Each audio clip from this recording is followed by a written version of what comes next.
Still sitting in a truck seat that's older than your favorite pair of work boots?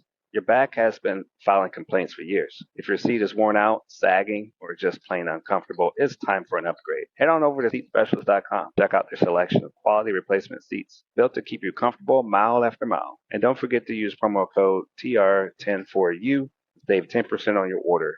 Seatspecialist.com, because a better ride starts with a better seat.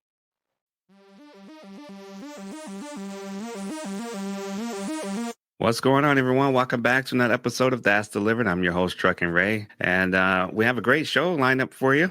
I'm excited to bring back a guest that you guys love, and you guys really liked the episode the first time around. So now, if you ever wondered what really looks like behind the scenes of UPS or just the trucks moving freight, about the union work, the problem solving, and the leadership, this is the episode for you, because today we're welcoming back Chuck Bryan, a seasoned union steward out there at Chicago Area Consolidation Hub, CACH. Chuck has given us a powerful look into the world last time of logistics with UPS, logistics, managing the dynamics between members, management, and representing his people and trying to stay rooted in union principles. So that was that time. Now we're going to go even deeper. We're going to talk about some things that you guys want to know more about and what the future looks like. So let's bring him in. Chuck, I'm glad to have you on the show. Man, it's been a privilege to have you on. So how you doing today? I'm good, brother. Thanks for having me back. Nice. Yeah, it's great. Just try to catch up a little bit. I know you've been busy. There's been a lot of things going on with finding a union steward and putting together the right team to represent the union members out there. So give us a sneak peek about how that was going for you. I'm sure there was a lot of work.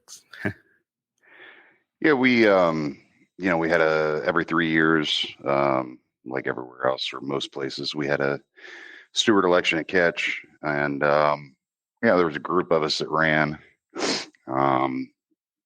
and so we ran a campaign.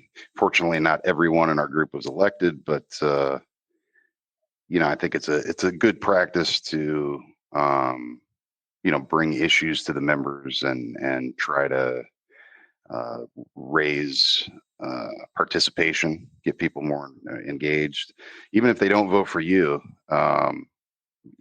It's you want as many members involved as possible, and so I think we had 1,040 somewhere in there eligible voters, and the total count was 709. So about 70% of the eligible members for Local 710 and at CACH voted in the steward election, and reelected six of eight stewards that had previously served in the last term, and then we got two more stewards, two newer stewards elected. So, time to serve another 3 years to the membership and try to do the best we can against a company that is not always very easy to deal with. Yeah. I mean, a lot of changes going on this year alone, and more to come in the future. It looks like anything going on at CACH that's new or on the horizon that many people have questions about or want to know. We haven't had, CACH, we're kind of in a unique position because we're a large hub.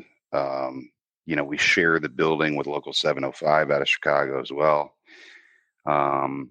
So we're not your traditional hub where, we're bringing in feeder and we're sorting, and it's just, local work and a few overnight runs. We're exclusively feeder. And so, we don't have package car positions for 710 at CACH. We don't have any inside people. Those are all Local 705. But because we're a consolidation hub in the middle of the country, a lot of what's going on out there at other smaller hubs across the country, I'm not going to say it doesn't affect us, but it doesn't affect us in the same way that it might an end-of-line hub or a smaller facility somewhere in the country that can that's experiencing layoffs and things like that. They paused hiring for a time at CACH, a very short time. The problem is at the bottom of our board, we have quite a bit of turnover on the bottom of our board because, of course, they hire people and you may or may not get work for 2 or 3 months.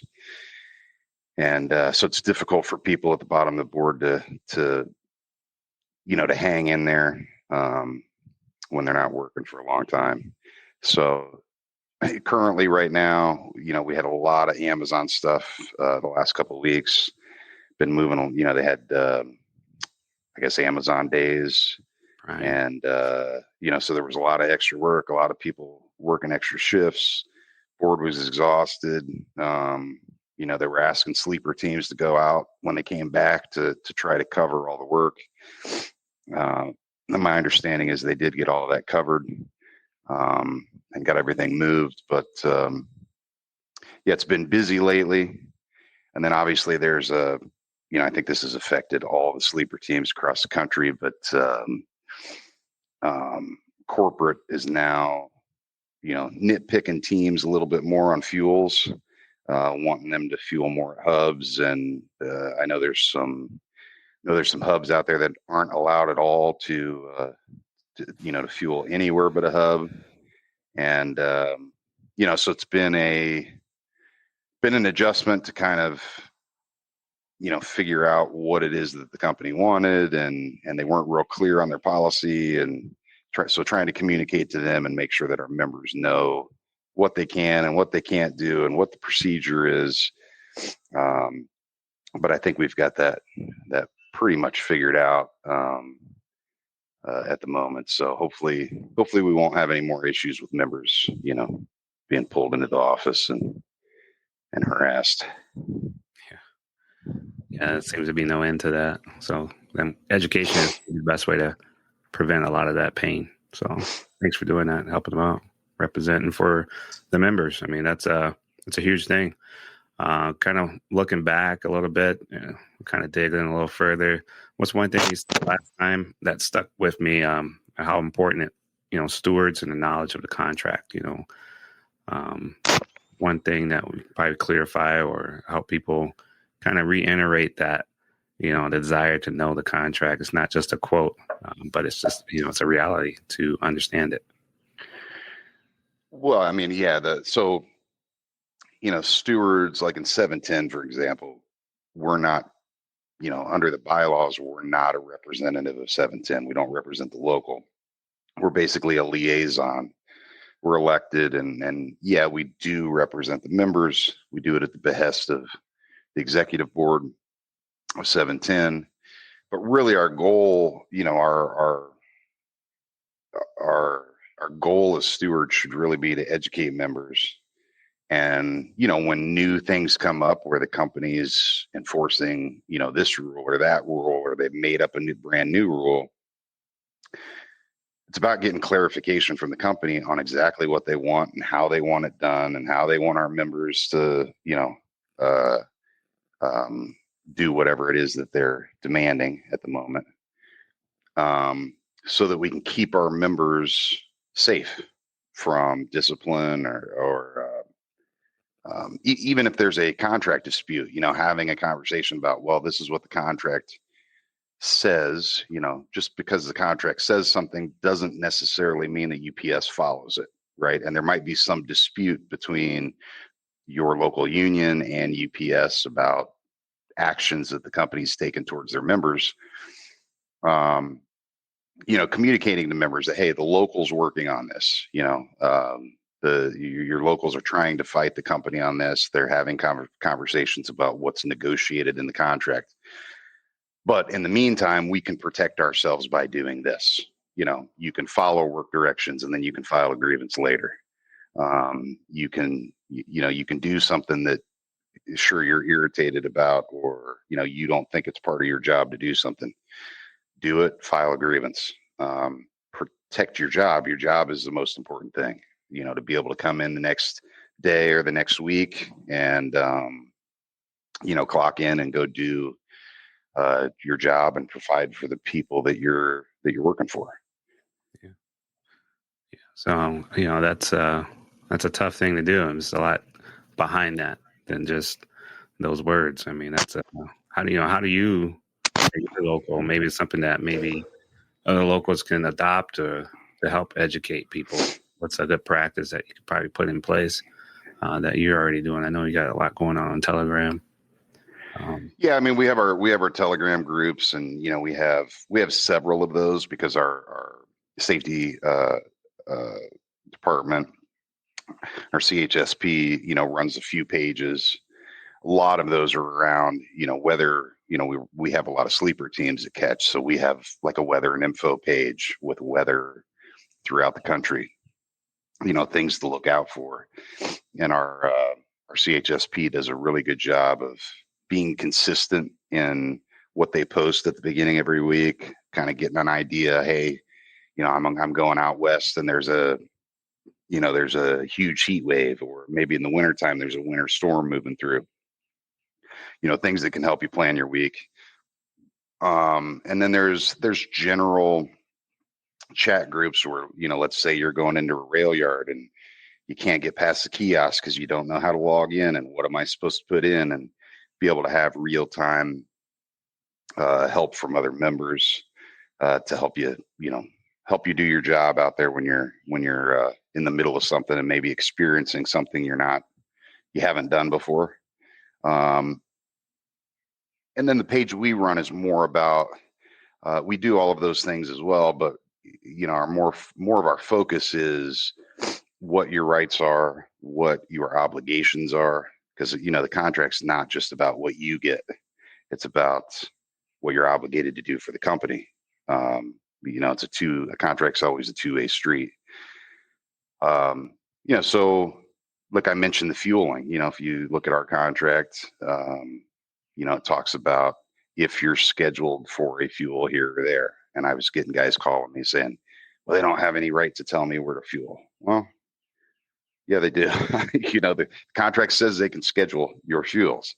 And so if they want to schedule your fuel at a hub, that's completely within their right to do it, And so making sure guys don't assume, I think we've all had those conversations where somebody thinks the contract says one thing and it doesn't really say that. And we want to make sure before people make decisions that they're doing it based on the rules, so they don't find themselves in the office, starting progressive discipline. Yeah, that's not good because once you affect your livelihood, things are a lot more than the contract. There's a lot of things that we don't want to hurt our family. That the insurance and being there for them. I mean, that's a huge deal. So that's good. Absolutely. You highlight that. Yeah. So. Yeah. So now, real talk. When it comes, what do you do when it's on paper, but it doesn't really match what's happening out there in the dock or the yard? And maybe it'll help people with that. How do you walk that line between staying loyal to the contract but keeping the job running without blowing it all up? Well, I mean, yeah, you want to. Again, a lot of disputes are going to be contractual disputes between the company has some interpretation that the local doesn't agree with. So as disheartening as it is and difficult because, members are upset, a lot of times what we're doing here is we're following our directions, right? We're given a work assignment. And even if we don't agree with those things, our number one goal as a union is to protect livelihood of our members. So we don't, I don't think there's any local out there that's going to tell you, hey, be insubordinate when they tell you to do something. Just do whatever you want anyway. There's not a business agent or anybody who's going to tell you that. Generally, even if we believe as a local that it's a violation of the contract, generally the instruction is from your business agent, work as directed, file afterwards. And that's difficult for some people because they're upset, right? They're, hey, this is BS and they've never done this before, and and they're upset about it. And you just kind of have to have some empathy from where they're coming from. certainly I can understand why you're upset about this, and I understand why maybe it costs you more time, or you're going to get home a little bit later, but you're going home, you're going home with a job, number one. And there's just a process that we have to follow in order to address these situations through the grievance process. And the grievance process by nature, right? You're filing a grievance because you believe the company has done something wrong to you. So it's in nature reactionary. You have to be wronged in some way to file a grievance. You don't file a grievance when you haven't been grieved. You have to give the company the opportunity to do the right thing. And then when they don't, because you've been wronged, you're filing a grievance. So I know that part of that part is frustrating for a lot of people, where they think, they want to get out ahead of it. And sometimes locals do a good job of that, where, let's say we see something that's going to be an issue. And if your business agents have a or even your stewards have a relationship with a manager, that maybe they can have a conversation before something becomes a problem. Sure. You get it taken care of, and it's not an issue going forward. But a lot of times, as all of us know at UPS, a lot of times it's a long period of time where we're going through the grievance process, and it can be slow and it can be frustrating. And just remember that, companies sometimes use the grievance process and the ability to drag things out as a way to kind of as a way to divide and get union members against one another. We've heard it with the fuel stuff this week. There's a lot of union members who, I heard this guy had 4,000 mile run and he's fueled 10 times, and that's why I can't get fuel anymore. And it's a little and I'm not saying that doesn't happen, but when I talk to management, it's hey, this came down from corporate. This is something where they want to make more money. Most of the time, everything that UPS does is money centric, right? They're doing something to make more money. And I don't think the fuel is any different. But, there's a lot of union members out there who take it as an opportunity to say, we're in this position because of this person or that person, or this member did something wrong, and now we're all stuck with this. And I think they do it not realizing that you're dividing the local. You're dividing the union. You're being divisive in the way that you look at something, when the company is clearly doing it. When it's coming from corporate, it has nothing to do about some individual guy at CACH or Minneapolis doing something wrong, and then they make a blanket, directive for the whole company. That's not how it works. And so, it's a little bit disappointing, but it's, again, another opportunity to have that conversation about, why are we really in this position? Why is the company really doing this? And kind of highlighting the fact that we have an opportunity to come together over an issue, instead of taking the bait and dividing one another over it. Yeah, I could see how they could make money negotiating fuel prices, but then if we go off of that contract, if there is one, between that relationship between the fuel company and UPS, they're gonna be like, why do we got to give you such a low rate? That's where I kind of go and sympathize with the money part of it, because if we're able to get gas anywhere, why would this particular company subject themselves to a lower fuel price? Well, I mean, if anybody wants to know, the last, what was that, a couple months ago, they had the shareholders meeting, right? And we've got feeder drivers and package car drivers all over the country that are laid off. We've got inside people who have lost their jobs completely to automation, or in buildings that are shut down while they automate. We've got all this stuff going on, and UPS goes to the shareholders and says, "Oh yeah, we happen to outperform our projections by $450 million. $450 million. So, this isn't about you or I as a driver. It's not, this idea that UPS does things to, I always love the advertising about, how great of a place it is to work and how well they treat people. And it's like, all you got to do is watch the news or listen to, there's plenty of people out there. They're pretty famous in the industry for their treatment of their people. And so they're not doing anything for you or I. They're, this is driven by shareholders. This is driven by dividends. They're not trying to make a better life for you. This is all about money, and it generally is. And if you look at the things companies do, and you translate it into money, you get a better understanding of what they're actually doing. You can see it with a clear light. Right. I can agree. I mean, there's a lot of talk out there right now about busting the union and these contract or numbers that are being thrown out there about letting go early and maybe getting a buyout.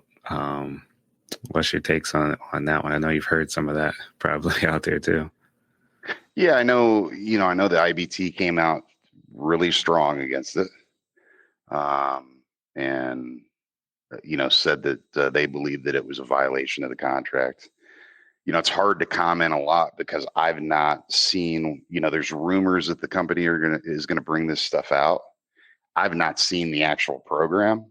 I've not seen to whom or how much they're offering, and how that affects their retirements or their ability to take insurance in retirement or anything like that. So I'm not sure. I think clearly, again, translate it to money when you get rid of top scale long-term members,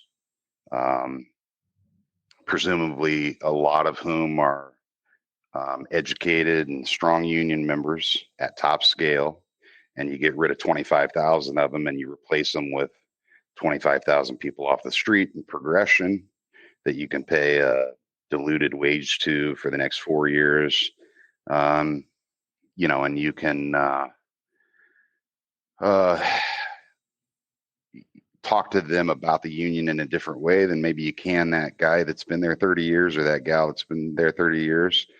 I think they would be very hard pressed. I think the idea of UPS deserting is I'm sure they'd love to do that, but their ability to do that, they would have to do that probably at a national level, and I don't know that they'd ever be able to, be successful in that.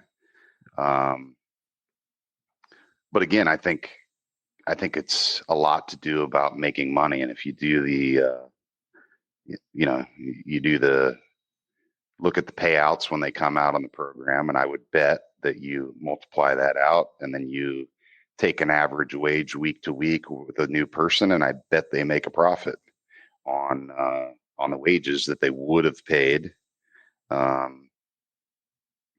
the top scale member who had been there. And over the course of a 3-year or a 4-year progression throughout the country, they obviously are going to make money off of that. The bigger concern is, the job guarantees. Is the company going to try to say, "Oh, well, we hired 25,000 people, so we've upheld our job creation within the national"? I think the international made it clear that they would fight very hard against that those aren't additional jobs. Those are, you're just replacing that many people. But it'll be interesting to see how the company lays it out, how lucrative those payouts are, how many people actually take them up on that offer. Because I can't imagine too many people will, if it affects their ability to, if it affects their pension or their health benefits or anything like that in a significant way. I wouldn't think a lot of people would take them up on that. So I'm kind of waiting to see what the program is and read about it and go from there. But I think it's certainly, again, about money. It always is with UPS. Yeah.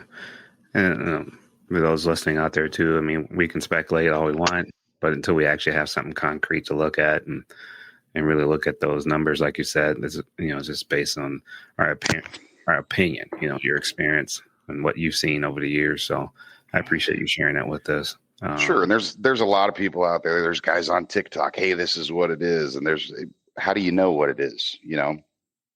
Until they release a program, you can't really talk about what the company's offering, because we don't know. We haven't seen it. Yeah. So, I mean, there's a lot of speculation that possibly the company is going broke because of the contract. What's your opinion on that? Well, they outperformed. Like I said, the last shareholders meeting, they outperformed their projection by $450 million. I mean, this company continues. I mean, if you're a feeder driver out there that pulls one load a week, you're paying for damn near your full year. That's the type of profits that they're making. You think back, even coming out of COVID, hundreds of billions of dollars in profits, and that's after they wrote off everything they could write off. Their profit margins in small pack are so big. This idea that we can price ourselves out is comical, really. If you look at what the revenues are, and we're the ones that create those revenues. Yeah. It's they could get rid of every division manager at your hub. They could get rid of every every specialist and every on-road at your building, and we all know how to do our job. Other than needing a trailer number and, hey, where did you load this at?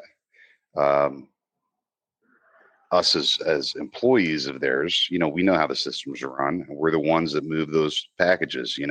Whether it's the package car driver picking that stuff up, or it's the part-timer on the dock loading or unloading, or it's a feeder driver taking it from one hub to the other, locally or coast to coast. We're the ones that deliver those packages. We're the ones that create that revenue. And we should take pride in that, because those are the revenues. When they have 450 million, that's what we did. We did that. It wasn't management. It wasn't, it wasn't a lot of other, I can't think of a time where I came into work and I wasn't sure what I was going to do, and a manager told me what to do and allowed me to do my job. That's just not something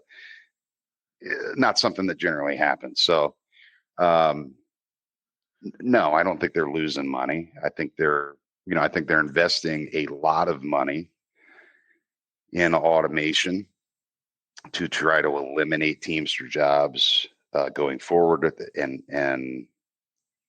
that's money related. That's to increase dividends for shareholders and everybody else, because that's the focus when you have a company that's publicly traded like this. It's not about you. It's not about your ability to buy a house or buy that car you want or send your kid to college.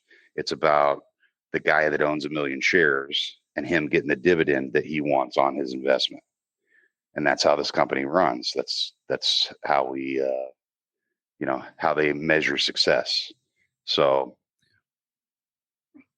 yeah, that's a good to speak on that, because there is a lot of, fear monger that goes on that, next contract, we're going to be where we can't ask for anything and start taking things from us. And that kind of, helps people to not want more when I'm not saying they need to be greedy. What did Carol Tomes come out right afterwards and say? Oh, that was easy, right? They didn't. We thought we were going to pay a lot more, and now they want to cry broke. And look, we have members who always think the company's going broke, scared to death to ask for too much, always think they're gonna, that the company's going to go out of business if you ask too much. Just go back and look at clips of Carol Tomei on CNN or Fox or whatever your chosen news network is, right after the contract in 23. What was she saying? Boy, we got off cheap. We didn't pay what we thought we were going to pay. And they're not offering us, more money than they can afford to offer us. And quite frankly, there was a threat of a strike, but it's not like they had to come with two offers. You know what I mean? We passed the first, the historic contract that we have. Yeah. We passed it on the first go around. It's not like we pressed them for extra money. This is what they offered. And then went around afterwards and said, that was easy. Glad we got off so cheap. So to come back now later and say, and for anybody to really think, or even the company to be taken seriously, to say, boy, we're really struggling. When they're outperforming all of their own objectives, as far as earnings goes, I mean, that's, I don't think it's realistic to really talk about them losing money. They're not losing money. Yeah, and if they're losing money, I mean, we have 500 specialists in an office with 300 bids. We've got people. You walk in and there's new people in there every day that are. I'm not even sure what they all do. They're just part-time and full-time office people. If they're not contributing anything to the bottom line, if I'm the company and I want to shore up more money, it's not you or I that I eliminate. It's the people that don't produce revenues. Yeah.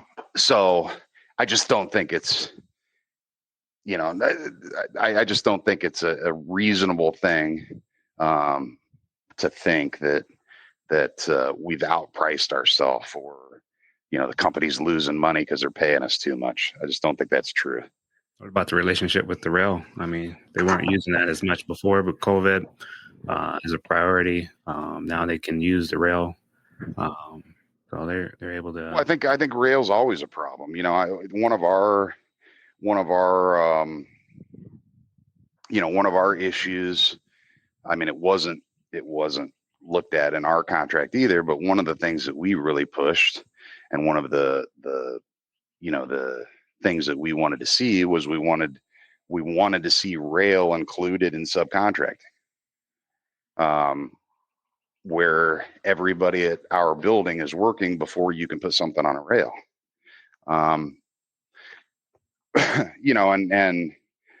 And that didn't happen, but I think if we've learned anything, I think we can always learn something about contracts. And I hope what we've all learned is that we can go out there and get inside workers $100 an hour, but if they automate their job, what does it matter? If you don't have a job and you don't have job protections, how does it help you long term? Sure, we want the money, but the language of the contract matters. Your job protection matters. And that's, I really think, what the membership should come together in, because I'm not an inside worker, and I'm not but I have no problem last contract going out on strike for my brothers and sisters on the inside, because they deserve what they deserve.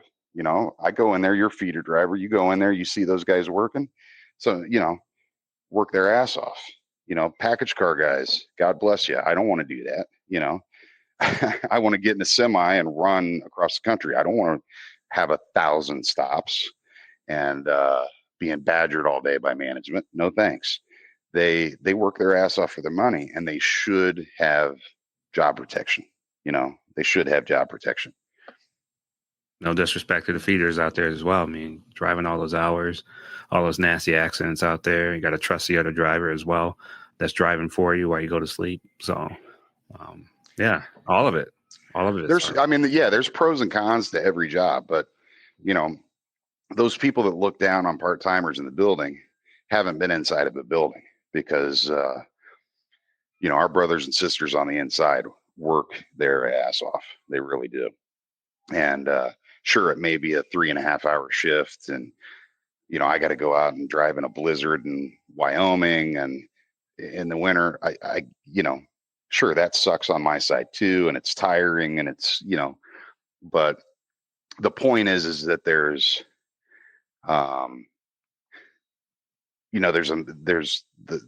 everybody who's a member has their place within what we do at UPS, and they're all really imperative to what we do. And the success of the Teamsters long term is to make sure, hey, when Ray retires, he's replaced, right? Somebody takes that job. And I think people lose sight of that when they're negotiating contracts sometimes, where they're thinking me, and how much am I going to make? But you want to make sure somebody comes behind you and keeps contributing to the pension, and pays into the health coverage and all of that. That's just as important and should be a priority when you're voting on a contract, is protecting everybody's job. So the real one that we need to be looking at is automation, and bringing it to the future. Think about that as a union steward as well. Representing people when there's nobody there and there's an automation being done. Maybe they can contract it in to have someone work on that system to keep it going. I'm not sure how it works, but I'm sure it's going to break at some point. But there won't be an individual there, a taxpayer worker, a hard-working labor person. So what does that look like for you? I mean, like you said, we need to come together and work on what really matters. And automation is the real enemy here, isn't it? Yeah, automation, AI. I don't know who these companies think they're going to sell their products and their services to when none of us have a job. But I don't think they're focusing on that now. I think they're looking, again, everything's driven by money. And, I think at some point these corporations have to realize that, good jobs like ours, the places where there's hubs, where there's UPS hubs, I'd love to see a study of how those communities fare, with workers who work at a UPS hub, and the monies that they collectively bargain, and how that affects local communities, local restaurants, local grocery stores, things like that, because our system of capitalism doesn't work unless there's money moving through the system, which means you and I and the people that we work with have to make money, right? We got to be able to go to the grocery store and buy groceries, or take the spouse out, or take the family out for a nice dinner, or go on vacation, and pay for services, tourist services, or pay for that hotel. And if nobody has money for those things don't exist. They go away, and so this Kind of silly. Right. And so I don't know, when you start, we're not going to have any truck drivers on the road, and we're not going to, I think we talked about that the last time, like, the American Trucking Association, which of course is not, I know everybody goes to, they have all the news articles and things like that, but they don't support labor. They support truck owners and trucking businesses, right? And so a lot of their gripes are, what are we going to do with this truck driver shortage? But nobody really has an honest conversation about, why there's a trucker shortage. The trucker shortage is created by the depression of wages within the industry. You want people to go do a job that you're not willing to pay them what it's worth, right? And when you have that imbalance where, hey, I can go do this job where I have to go out and maybe I have to stay out on the road 1 or 2 weeks and I'm making not enough money to do the things that I want. Why would I go take that job? Especially when especially progressive states out there have been raising minimum wage. Why would I go out in a truck and make $400 a week when I can go to the McDonald's down the street, be home every night, and I can make 22, 24 bucks an hour? It doesn't make any sense. And so the trucking industry's response to that, again, is not to recognize, hey, we need to pay more because this is worth more, because they don't want to pay you more. They want to pay for something that creates bigger, higher dividends for the executives and the shareholders within those companies. And so that's where they put their money. They could invest money into training. They could invest money into higher wages and better benefits and invest in people, right? Yeah. But that's not money they get to put in their pocket if they do that. So it's really about, to me, I really think at some point America has to be, this whole America first and all of this stuff, and people want to have these conversations and, hey, we want jobs to come back and we want this and we want this. None of that really matters unless those jobs are union jobs and they have benefits and they have pension and they have good wages. You bring a manufacturing job back to your community and it pays 12 or 13 bucks an hour. What's it really doing? Except making money for the people that own that warehouse. It's not doing anything for the actual person who's producing that good. We need to have respect for working class people in this country again. And the most successful times, and what people don't want to talk about, is the most successful times when we built the middle class, it was all tied to unionism. It was about worker rights. And both parties back then cared about working class people. They supported unions. They supported your right to collectively bargain. And unfortunately, there's more and more and more attacks on our way of life, because it's driven by corporate greed, basically. And until we address that, you're going to see corporations spend more and more money onto automation and AI and all of these things that they can do, without paying you or I to do it. So we got to be aware of it. Yeah, the amount of money that's being put into just 2 automated vehicles that are on the road with Aurora. I know there's supposed to be talk of more, but there's just 2 right now that are actively running, but they actually had to put someone back in the truck. So, right. Yeah, they're spending a lot of money, billions of dollars, and they could be putting that elsewhere, like you said, for tax-paying individuals, sure. hard-working individuals. And like you said, if you want to dilute the workforce, you create a weaker society, because you have younger ones that are looking to educate themselves on something to do in life for a future, but yet they don't feel like it's attainable because they feel like it's going to be replaced by some form of AI or automation. So what's the point of even trying? And so then you're going to create more people that are disconnected for wanting to actually achieve more. And so I like. Right. Well, and the saturation of good paying union jobs out there, even if you go into the trucking industry now UPS has been hiring more people directly off the street. But there's a lot of us that when we started, you had to work for that crappy company that you got paid $300 a week and you weren't home all week. You were home for a 34-hour reset. And yeah, that was kind of your, paying your way to get your experience. But God, you were in such a bad spot 4 years in because you made no money. I mean, that's a hard thing. That's a hard thing for anybody to do and not have opportunities out there. I remember stories of old timers, before deregulation, when when you had interstate carriers and interstate carriers, and there were cartage companies coming into every union yard every night picking up in-state deliveries because the corporations couldn't deliver them. There was a whole industry that was that sustained people where they could work as a casual. Maybe they weren't posted on a union board, but they could work for CF and Preston and ABF and Caroline and everybody at the same time, one day at a time when they needed them, and they could earn pension credits, and they could make a good wage and really not have a full-time job somewhere. And they got to learn, and they got to know people within the industry, which made them good drivers later on.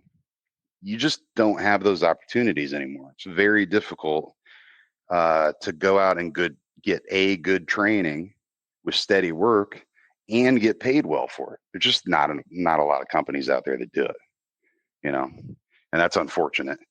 And you also have the gap where you can't go out on the road and leave the state until you're 21 in a commercial vehicle. So these kids come out of high school 17, 18 years old. They got to find a company that's within their state, if they want to drive and get that experience. So you're allowing them to go other places and invest time getting a start somewhere else. For those kids that aren't going to go to school, they're investing 2 or 3 or 4 years somewhere else before they're even eligible to do our job, So I think and there's been some talk of that nationally about, do we lower the age? Do we let 18-year-olds go out with, on teams with other people? And I don't know if I'm in favor of that either, but it is an issue. It is an issue for sure. Yeah. And there's some go-getters out there. I've been to some truck shows, and a lot of responsible acting 18-year-olds they're driving show trucks. I mean, there is a percentage of young ones out there that knows the importance of being safe on the road. And sure. So that's great. I mean, we're going to want to pass on a legacy, and also want to debunk a lot of the fear monger that's being put out there. Sometimes just the narrative, just putting out the story that trucking's in jeopardy and it's not going to be here, can cause some issues as well. And I talked to many different people out there, and they say, that's crazy. Just that trucking will disappear. And then there's some people that buy into it, and they believe that it's going to happen. So it is a topic to talk about, especially when it comes down to what the future looks like for young ones, and also what the future looks like for the middle class and the hardworking individuals that are out there. So I appreciate you speaking on that. Yeah. Yep, absolutely. And the union culture, the legacy and leadership, you've seen a lot with the culture of union work, and it involves overtime. What keeps you passionate about it, even though there's a lot of politics, stress, and company pressure? What keeps you going? Well, I mean, I think, I don't know. I don't even know how to explain it. I think I have an internal tick about, there's something about companies that already make so much more off of labor than the worker does, and trying to take advantage of that person or not treat them fairly, really rubs me the wrong way, and I just, I've tried to take breaks over the years within, felt like I was burnt out, or, hey, I'll take a little break. I won't be a steward for a while, or I won't run. And you just, things happen, and you want to be involved, and you want to be able to have an impact, because you believe in justice, and you believe people should have a fair shake. And so I don't know that I can put my finger on it as far as, why I continue to stay involved. I just, I feel like it's the right thing to do. The Teamsters in general, anybody in any position within the unions will tell you that, so sometimes as Teamsters, we're our own worst enemy. We're, the organization itself is, is political, and it's unfortunate, and it happens at a national level. Sometimes it happens at a local level, where criticizing, even if it's constructive, people don't take kindly to. And I think that's unfortunate, because I think anybody who, if you really expect to improve what you're doing, and you want to improve on the things maybe you're not doing well, you have to have an openness to acknowledge that those things are wrong, right? And so simply writing someone off as, how long you've been here because you got a gripe, or, we've all heard it. There are, people that are dismissed all the time because of things they're upset about. And I think we can, at every level within the union, whether you're a rank and file member or a steward, or, somebody at a local level, try not to take offense when someone's upset about something, regardless of how long that member's been there. They're paying dues. They're supporting their brothers and sisters by paying those dues. They have the right to have their feelings heard within their local. And maybe it's something you can't do anything about. But listening, being empathetic, understanding that just because someone has a critique or thinks they can do something better, doesn't mean they're coming after your job. It doesn't mean they're attacking you personally. It means they care, and those are the type of people, we want people who care about our union to be involved in our union. And as frustrating as it might be for people to hear it that are in leadership positions, I think leadership is a lot about listening. And I think leadership starts there. And the really good leaders out there, have an ear, are empathetic, listen to their members, and then try to be progressive in the way that they evolve themselves and within the organization to to address member issues. And I mean all the members, not just not just the top guys, not just the bottom guys, not just the individual groups, but everybody as a whole. And I think you've seen some of that. I mean, even in the last contract, there was some wording changes within the contract that were more inclusive to a lot of our members, and that's progress. But I think in order for us to effectively move forward as Teamsters, at some point we have to stop worrying about oh, hey, that Ray's a really talented, thoughtful guy. He might take my job, so I can't. I gotta play politics with him because I can't look bad because he questioned something. Instead of having a conversation and saying, hey, Ray, you had this opinion. We want to do something about that. What do we do? And coming together as a group instead of dividing our own union, whether that's locally or local versus other local, or locals versus the international, or whatever the situation might be. I think we can do a lot better job of being inclusive, not just dismissing people because they're not the people in charge. And I think if we do that, we can improve our local over our Teamster union overall, coast to coast. Yeah, absolutely. I agree. Great tip. What's one question you get a lot? I mean, I know the steward life is hard. I know you hear a lot of things. What's one question that maybe you can address? Maybe help someone that listens to this episode. Maybe you can address and help others. A question I get a lot. I would say probably it's a lot of calls as a steward are repetitive. Many times they're questions on how to what procedure is for the company. So, that question for me might be different than a steward in Minneapolis or somewhere else based on the type of work. A lot of questions I get are on guarantees. How do I get my 40-hour guarantee? Do I have a mileage guarantee on sleeper? They're all based on guarantees. So, I would just say that it's I know the contracts, whether it's the national or if it's your local supplemental or whatever, they're not the easiest thing to read. But I would encourage every member, whether you're a steward or not.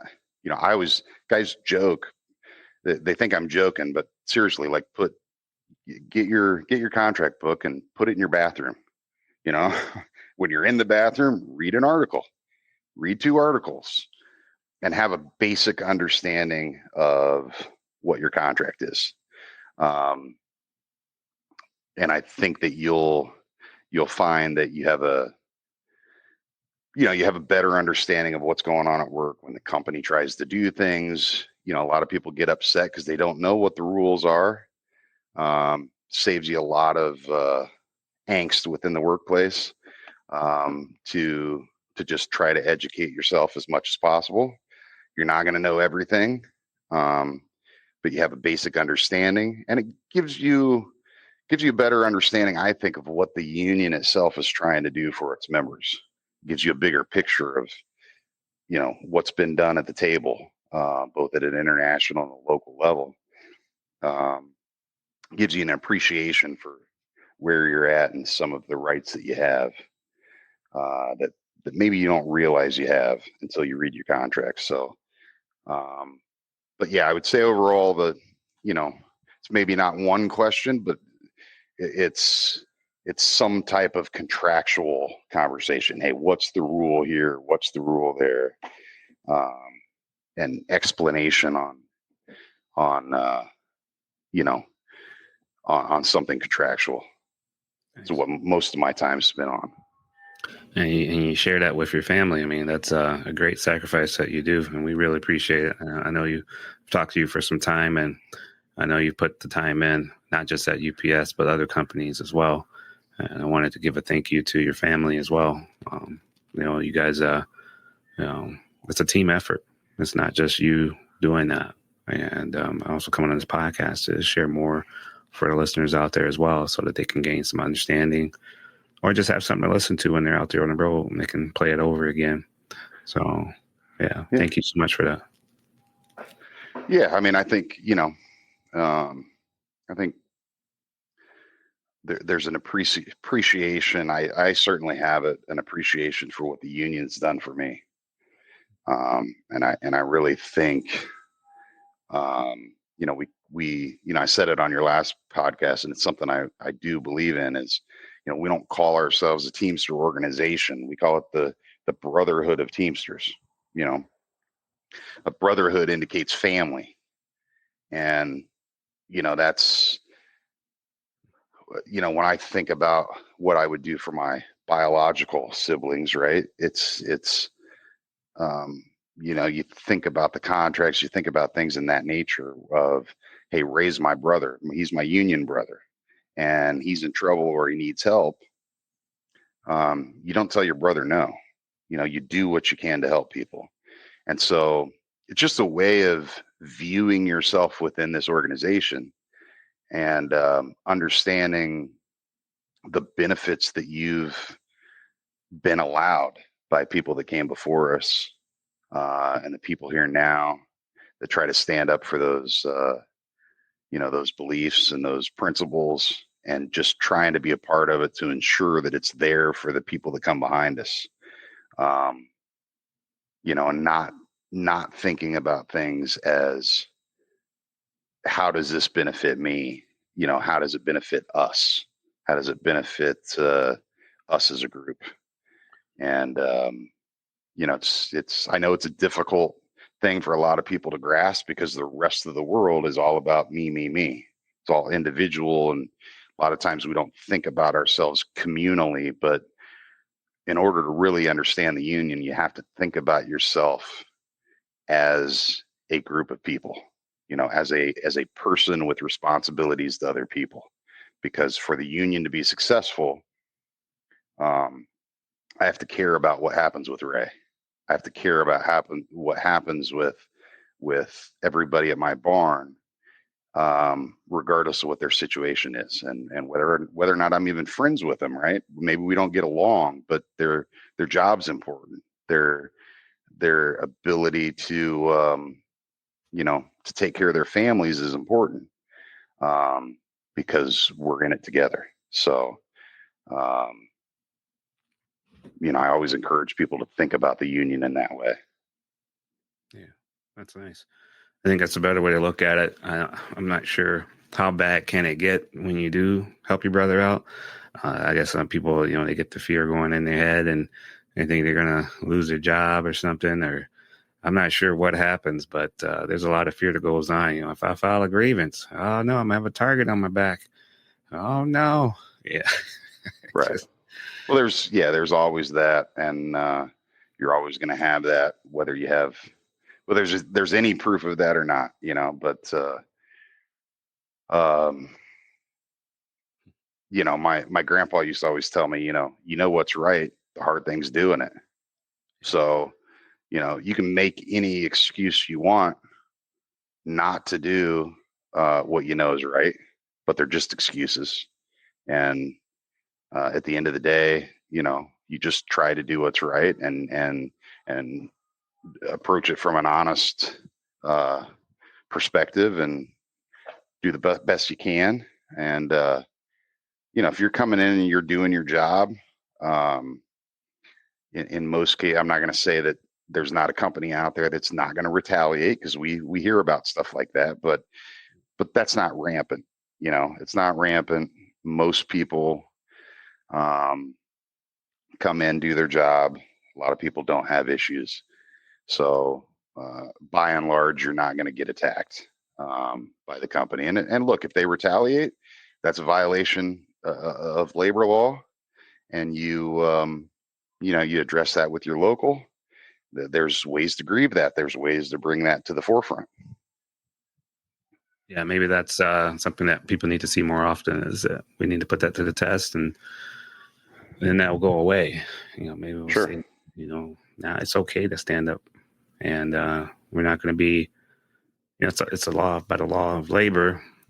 So people fight for those laws as well. So, right.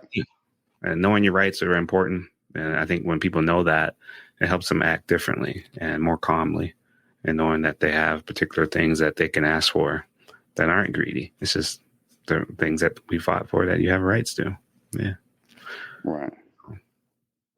Yeah, absolutely. Absolutely. I look at those autonomous trucks, and that if there's nobody in there, that person ain't gonna be fighting for you at the stop sign or at the stop. Right. That's, to me, is the ultimate form of greed, for a company to have a vehicle that can run down the road.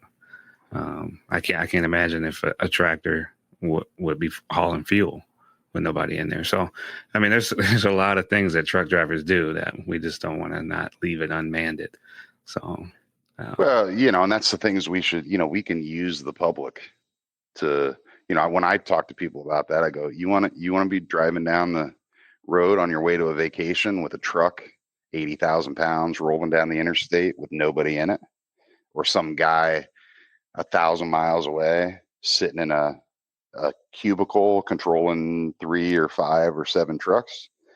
I mean, the for a lot of this automation stuff for the trucks, they're going to have to earn the trust of the public, and it's things that we should be talking about in public, is how these things aren't safe.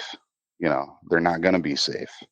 And a lot of the things on our trucks, your front mitigation system and your the lane departure and all of these things, we drive trucks with them on them now, and they're awful. It's awful. That's right. It's terrible. How's a truck going to go drive through? I mean, don't even talk about Wyoming, but I mean, there's Even in Arizona, there's ice and everything. They're just going to shut down on the interstate. I mean, what's going to happen? We don't have any of these. You always see these things, and they're on nice flat ground, beautiful days, freshly painted, interstate. And it's like that's not the reality of trucking most of the time, So, I think that's something we use. We definitely should use, with when we're talking to the public is, what would you think if you look up and there's nobody in that truck driving, Your dad's driving out there, and that's having something were to happen to him. So it's right. That's cool. So yeah, I mean, with everything going on, automation, corporate changes, labor policy shifts, how do you keep the next generation interested in doing this work? What would you say? Well, again, we're in a unique position because we collectively bargain, right?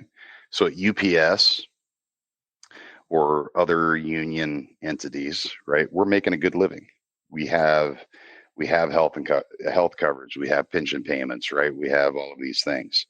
We're holding a standard that's desirable. Where sure, some of our jobs are really tough and some of us don't go home every night and work on all week, the sleeper teams out there, but you're compensated in a way where it offsets your time. Right. And so I think you have to keep jobs, financially. There has to be a benefit where someone sees, hey, if I go do this, I can buy a house, I can buy a car, I can support my family, I can get great insurance, all of these things.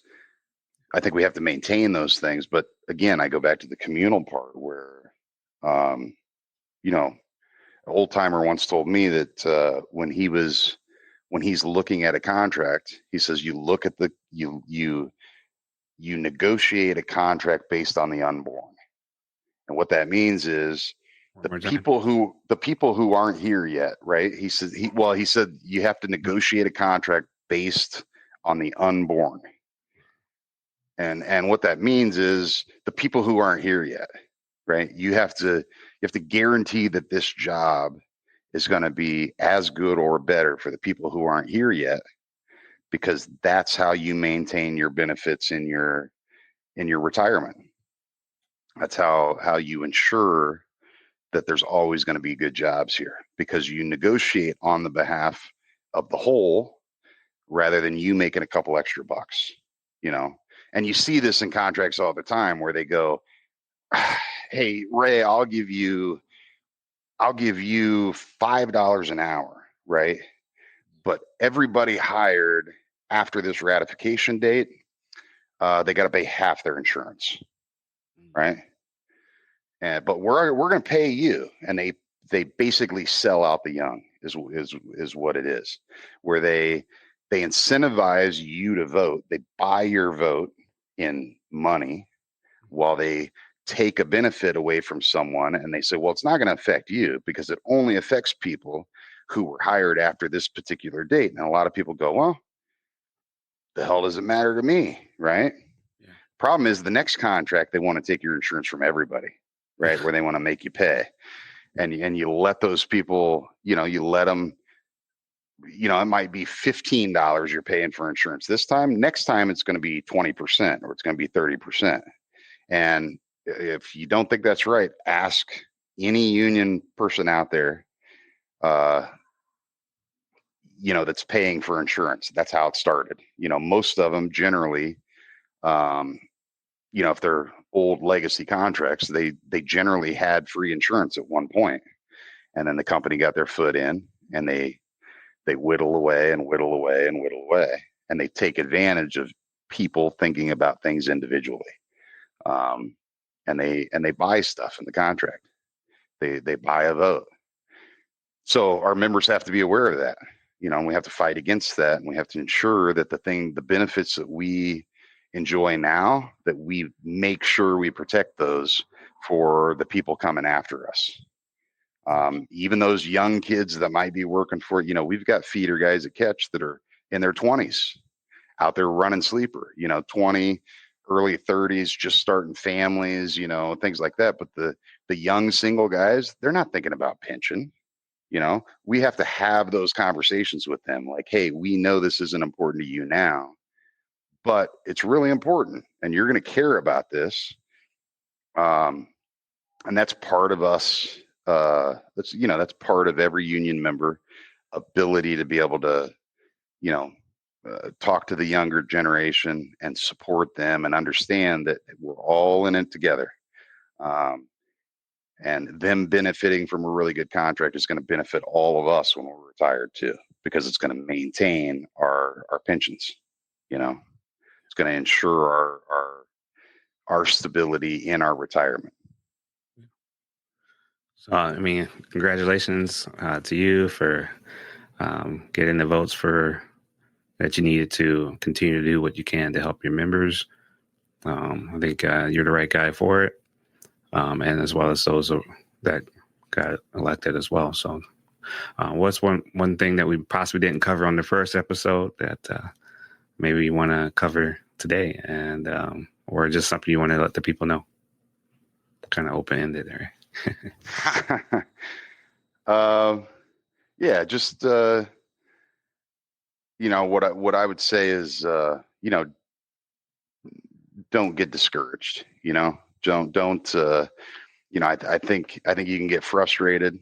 I think you can get discouraged, and there's, especially on the company side, that a lot of times they nitpick and blame other people, and a lot of that's to break us down as a unit. Sometimes things take a lot longer than they should, and you can get frustrated and even hopeless in the prospects. But